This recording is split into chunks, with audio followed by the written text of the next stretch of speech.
We provide you the platform to turn your dreams into reality. Give wings to your aspirations with KR Mangalam University.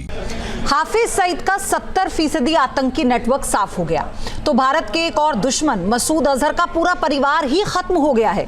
वो फूट फूट कर रोया और खुद के लिए मौत मांगने लगा। आप भी देखिए, संसद से लेकर पुलवामा हमले तक मसूद अजहर की पूरी टेरर स्टोरी, इसके नेटवर्क का आज खात्मा हो चुका है।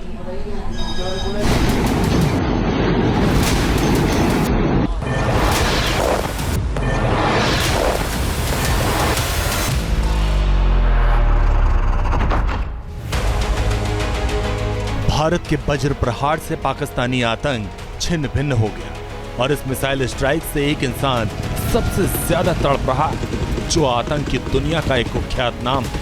इसका नाम है मसूद अजहर।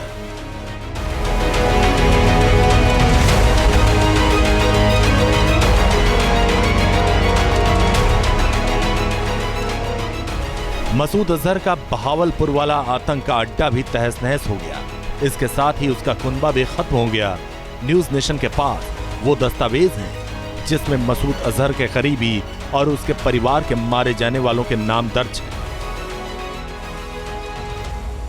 मोस्ट वांटेड आतंकी मसूद अजहर के परिवार के 14 लोग भी मारे गए हैं। अपनों की लाशें देखकर आतंक आका फूट फूट कर रोया, खुद को कोसने लगा और बोला कि काश मैं भी मर जाता।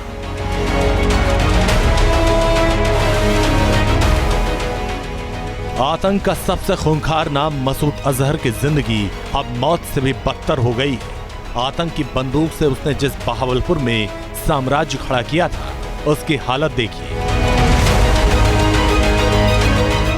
पाकिस्तान के पंजाब प्रांत के बहावलपुर में जैश सरगना का सबसे बड़ा मुख्य अड्डा था। इसे जैश का ऑपरेशनल हब भी कहा जाता है। यहाँ मौजूद आतंकियों ने कल्पना नहीं की होगी कि आधी रात को भारत का ऑपरेशन सिंदूर उन्हें इस धरती से ही मिटा देगा। ऑपरेशन सिंदूर 22 अप्रैल को पहलगाम में हुए विभत्स आतंकवादी हमले के शिकार मासूम नागरिकों व उनके परिवारों को न्याय देने के लिए लॉन्च किया गया था। इस कार्रवाई में 9 टेररिस्ट कैंप्स को टारगेट किया गया और पूरी तरह से इसे बर्बाद किया गया। जैश ए मोहम्मद का यह बहावलपुर वाला अड्डा अंतर्राष्ट्रीय बॉर्डर से 100 किलोमीटर दूर है। यह अब पूरी तरह ध्वस्त हो चुका है। इसके अलावा सरजाल, बिलाल और कोटली कैंप को पूरी तरह तबाह किया गया। जैश अपने आतंकियों को यहीं ट्रेन करता था। उन्हें यहाँ हथियार चलाने की ट्रेनिंग दी जाती थी। जैश का आका मसूद अजहर पूरी तरह पाकिस्तानी सेना की सरपरस्ती में रहता है। उसके पास फिदाइन दस्ता भी है जिसके जरिए पाकिस्तान अपना आतंकी एजेंडा पूरा करता था। मगर ऑपरेशन सिंदूर ने मसूद अजहर के साथ साथ पाकिस्तान की भी बुनियाद हिला दी।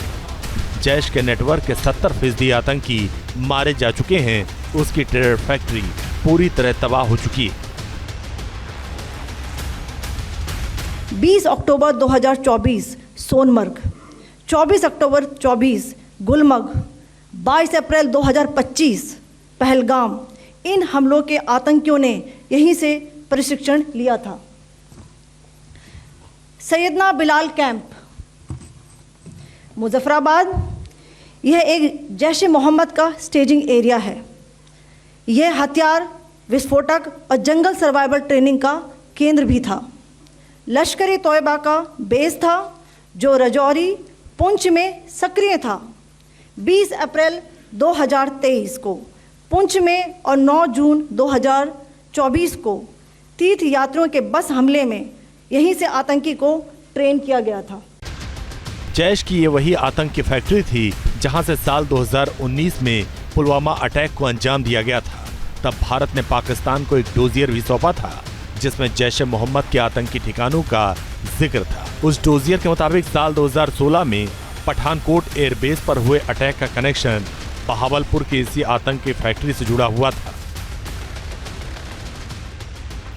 पाकिस्तान का 12वां सबसे बड़ा शहर बहावलपुर जैश ए मोहम्मद का गढ़ और मौलाना मसूद अजहर का ठिकाना है।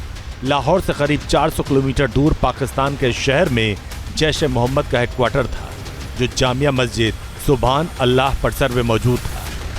जैश के आतंकियों के बीच यह ठिकाना उस्मान ओ अली कैंपस के नाम से मशहूर था। जैश ए मोहम्मद का एक कैंपस करीब 18 एकड़ में फैला हुआ है। जैश के इसी गढ़ में आतंकियों की भर्ती की जाती थी। इसी अड्डे पर आतंकियों को ट्रेनिंग भी दी जाती थी।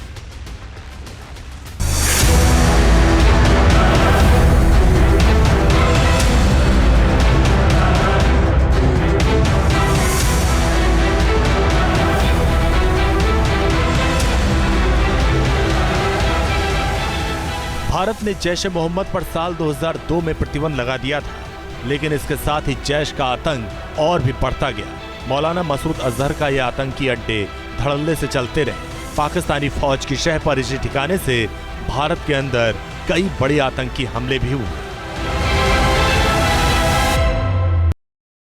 ये वही जैश ए मोहम्मद का आतंकी मौलाना मसूद अजहर है, जिसे साल 1994 में दिल्ली एयरपोर्ट से गिरफ्तार किया गया था। तब गिरफ्तारी के 10 महीने बाद ही उसके आतंकियों ने दिल्ली में कुछ विदेशी को अगवा कर लिया था और बदले में मसूद अजहर की रिहाई की मांग की थी, लेकिन उनकी साजिशें नाकाम हो गई थी और पुलिस ने बंदूकों को छुड़ा लिया था। लेकिन साल 1999 में मसूद के आतंकियों ने IC-814 का अपहरण कर लिया था और 155 यात्रियों के साथ विमान को कंधार ले गए थे। बाद में बंदूकों को छोड़ने के बदले भारत सरकार ने मसूद समेत 3 आतंकियों को रिहा किया था। रिहाई के बाद से ही मसूद अजहर और भी आतंक का अजगर बन गया था। मसूद अजहर पहले हरकत उल मुजाहिदीन का सदस्य हुआ करता था। 1999 में रिहा होने के बाद उसने जैश ए मोहम्मद की स्थापना की। भारत से रिहाई के बाद मसूद अजहर को पाकिस्तानी हुकूमत और पाकिस्तानी फौज ने आसरा दिया। ISI के इशारे पर मसूद अजहर ने बहावलपुर में आतंकियों के लिए ट्रेनिंग सेंटर बनाया और वहीं से आतंक फैलाने लगा। साल 2001 में मसूद अजहर ने भारत की संसद पर हमला कराया। साल 2016 में पठानकोट में एयरबेस हमला। साल 2019 में पुलवामा में CRPF काफिले पर फिदाइन हमला। इस तरह न जाने कितने बड़े हमले के पीछे मसूद अजहर का ही हाथ था। साल 2019 में संयुक्त राष्ट्र ने मसूद अजहर को अंतर्राष्ट्रीय आतंकी घोषित कर दिया। इसके बाद से वो पाकिस्तान में दिखा नहीं। हालांकि पिछले साल दिसंबर में वो बहावलपुर मस्जिद में देखा गया था और वहीं से उसने भारत के खिलाफ जमकर जहर उगला था।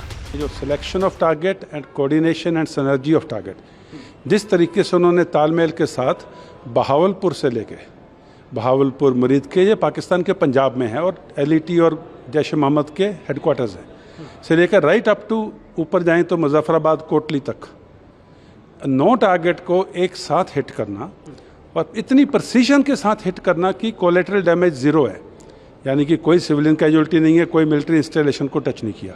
तो ये जो कोऑर्डिनेटेड तरीके से फोर्सेस ने, प्रधानमंत्री जी ने जो विश्वास दिखाया था फोर्सेस में, फोर्सेस उस विश्वास पे पूरा उतरी हैं और ये पूरे देश के लिए बड़े गर्व की बात है कि हमारी सेनाएं इतनी सक्षम हैं कि दुश्मन को कहीं भी जा करके उसको ढूंढ कर निकाल के मारेंगे। खुफिया सूत्रों के मुताबिक अजहर की सेहत ठीक नहीं थी। इसके लिए जैश की कमान उसके भाई अब्दुल रऊफ असगर के हाथों में सौंपी गई। अब ना तो खुनबा बचा और न ही गढ़।